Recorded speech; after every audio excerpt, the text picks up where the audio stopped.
नमस्कार स्टूडेंट, मैं जगबीर सर आप सबों का यूसीपी मैथमेटिक्स क्लास में स्वागत करता हूं। तो आज हम यहां पे लेके आए हैं क्लास 12th फिजिक्स के गॉस प्रमेय का अनुप्रयोग। पिछले वीडियो में आप गॉस प्रमेय के प्रयोग के बारे गॉस प्रमेय के बारे में पढ़े थे और उसके हम लोग गॉस प्रमेय की सहायता से कूलॉम के नियम को भी सिद्ध किए थे। गॉस प्रमेय की सहायता से क्या किए थे? कूलॉम के नियम को सिद्ध किए थे। तो यहाँ पे हम लोग क्या करेंगे, अब गॉस प्रमेय के अनुप्रयोग। तो ये कितने तरीके से यहाँ पे अनुप्रयोग पढ़ने हैं तो उसको बारी बारी से हम लोग पढ़ेंगे। तो पहला नंबर आपका अनुप्रयोग यहाँ पे है, मतलब गोले के ऊपर पढ़ना है, गोले के ऊपर। तो यहाँ पे क्या करना है, एक समान रूप से आवेशित गोले के कारण किसी बिंदु पर विद्युत क्षेत्र की तीव्रता, इसमें हम लोग को गॉस प्रमेय के अनुप्रयोग में ज्ञात करना है। एक समान रूप से आवेशित गोले पर, जैसे ये गोला हो गया, ये गोला आपका हो गया एक समान रूप से आवेशित है और इसके किसी बिंदु पर विद्युत क्षेत्र की तीव्रता ज्ञात करना है, विद्युत क्षेत्र की तीव्रता ज्ञात करना है। तो इसमें अलग अलग स्थिति में हम लोग निकालेंगे। जब मान लिया जाए कि पहला स्थिति में देखेंगे जब बिंदु गोले के बाहर हो, जैसे ये गोला है, गोला के बाहर एक बिंदु P है, तो उस स्थिति में विद्युत क्षेत्र की तीव्रता अगर ज्ञात करनी है तो इसको किस तरीके से हम लोग निकालेंगे विद्युत क्षेत्र की तीव्रता। तो चलिए वीडियो को स्टार्ट करते हैं और हो सके तो ज़्यादा से ज़्यादा अपने दोस्तों में शेयर कर दें और वीडियो को लाइक भी कर दीजिएगा। यदि आप चैनल पे नए हैं तो सब्सक्राइब भी कर लीजिएगा। तो चलिए यहाँ पे पहला स्थिति में हम निकालेंगे जब बिंदु गोले के बाहर स्थित हो तब विद्युत क्षेत्र की तीव्रता क्या होती है। तो यहाँ पे थोड़ा सा गोला जो यहाँ पे दिखाया गया आपका हो गया यहाँ पे गोला। तो गोला हो गया ये, और गोला के बाहर में प्लस आवेश, गोले के बाहर में प्लस आवेश यहाँ पे वितरित किया गया है। प्लस आवेश सभी जगह पे आपको दिखाया गया है। तो यहाँ से उसके बाहर में ये जो बिंदु हो गया, यहाँ से गोले की त्रिज्या जो आपका ले लिया गया आर है, कैपिटल आर से सूचित किया गया। आर त्रिज्या का एक गोला है और गोला के बाहर में एक बिंदु पी है, पी बिंदु यहाँ पे ये आपका पी बिंदु हो गया। तो पी बिंदु को ये डॉटेड एरिया से हम लोग ऐसे करके शो कर दिए। तो ये जो डॉटेड एरिया यहाँ पे दिखाएंगे पी बिंदु से, तो इसको हम लोग बोलेंगे गॉसियन सतह। तो इसका भाषा हम लोग थोड़ा सा समझते हैं।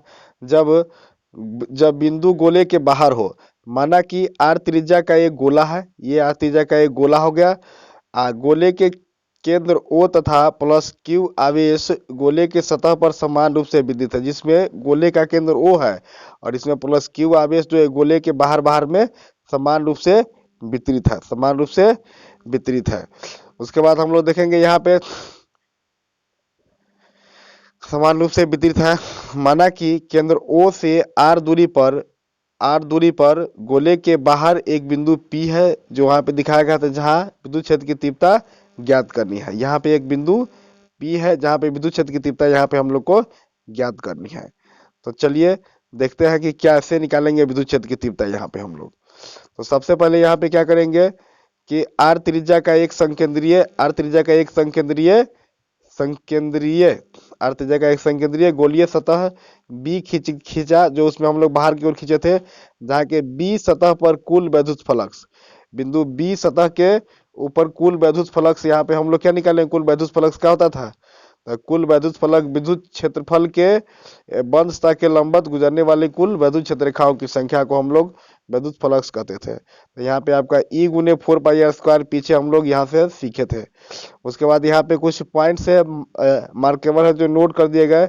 समान रूप से आवेशित गोले के बाहर गोलीय सतह के प्रत्येक बिंदु पर विद्युत क्षेत्र की तीव्रता का मान समान होता है और इसकी दिशा गोलीय सतह के लंबवत बाहर की ओर होती है। ये पीछे हम लोग पढ़ चुके हैं, यहाँ पे बनाने के क्रम में आपको नोट कर दिया गया।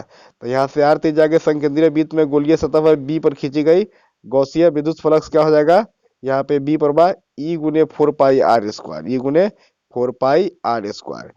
उसके बाद यहाँ पे हम लिखेंगे गॉस प्रमेय से गोलीय सतह बी पर विद्युत फ्लक्स। तो विद्युत फ्लक्स का मान आपका क्या लिखे थे हम लोग, Q/ε0। अब समीकरण एक एवं दो से हम लोग क्या निकाल दे, दोनों को बराबर करेंगे। तो दोनों को बराबर करने के बाद E गुने 4πε0 समीकरण एक था, और समीकरण एक जो आपको यहाँ पे दिखाया गया था एक, समझे कि नहीं। इस समीकरण से और समीकरण दो ये हो गया, दोनों को बराबर करने के बाद आपको क्या मिला, ऐसा मिल रहा है।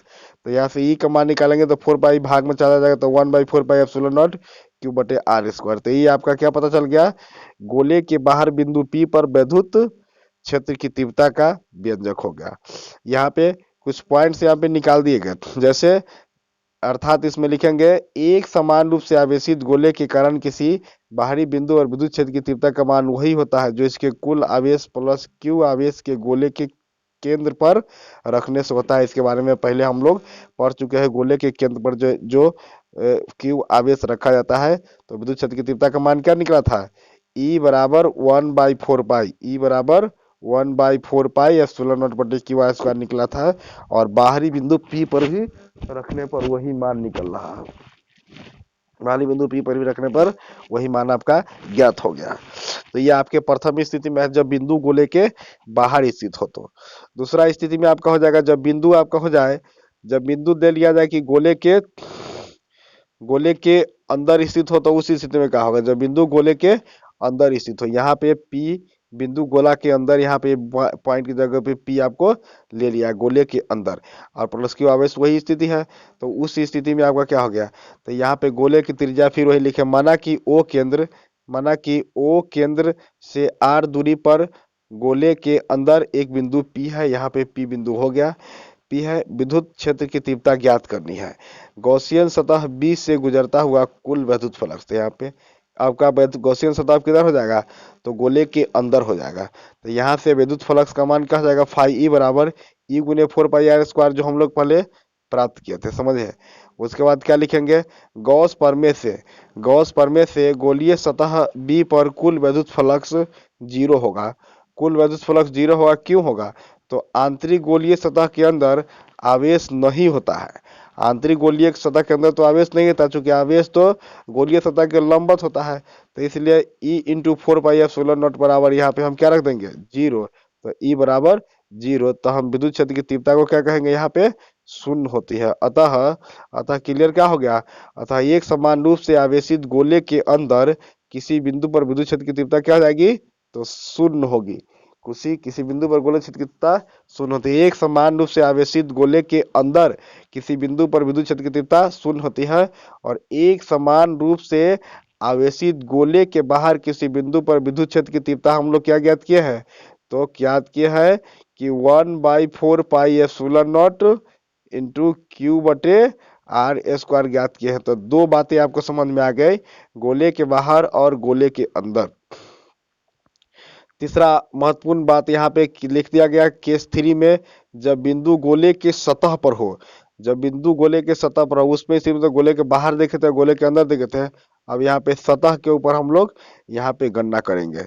जब बिंदु गोले के सतह पर हो तो क्या हो जाएगा, जब बिंदु गोले के सतह पर हो तो कैपिटल आर और स्मॉल आर लगभग बराबर हो जाएगा, कैपिटल आर और स्मॉल आर लगभग बराबर हो जाएगा। तो बराबर हो जाएगा, तो यहाँ पे क्या हो जाएगा, बराबर हो जाएगा, तो गोले की त्रिज्या होगी। तो अतः गोले के सतह पर स्थित किसी बिंदु पर विद्युत क्षेत्र की तीव्रता, तो जो आपका स्मॉल आर का जो मान है वही मान हम यहाँ पे कैपिटल आर का है। तो यहाँ पे जो वैल्यू जो यहाँ पे हम लोग निकाले हैं पीछे में करके, उसी वैल्यू को यहाँ पे एक बार देख ले, रिमाइंड कर ले।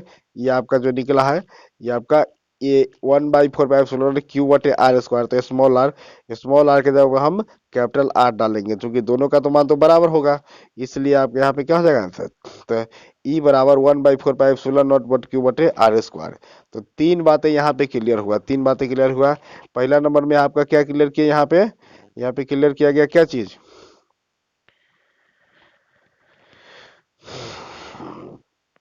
पहला नंबर में हम लोग क्या किए, जब बिंदु गोले के बाहर हो, जब बिंदु क्या होगा, गोले के बाहर हो, तो विद्युत क्षेत्र के तीव्रता बिंदु पी पर विद्युत क्षेत्र की तीव्रता क्या हो जाएगा, 1/4 पाई एप्सिलॉन नॉट क्यू बटे आर स्क्वायर, जो गोले के केंद्र पर हुआ करता था।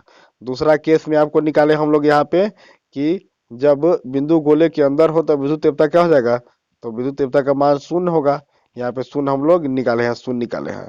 और तीसरा बात यहाँ पे आपका हो गया, जब बिंदु गोले की सतह हो तो विद्युत क्षेत्र की तीव्रता वही रह जाएगी जो गोले के बाहरी बिंदु पर होता है। तो स्मॉल आर के जगह पे हम लोग कैपिटल आर लिख देंगे। तो इस प्रकार से गॉस प्रमेय के अनुप्रयोग गोले के पर आवेशित समान आवेशों के वितरण से इसका अनुप्रयोग हम पढ़े।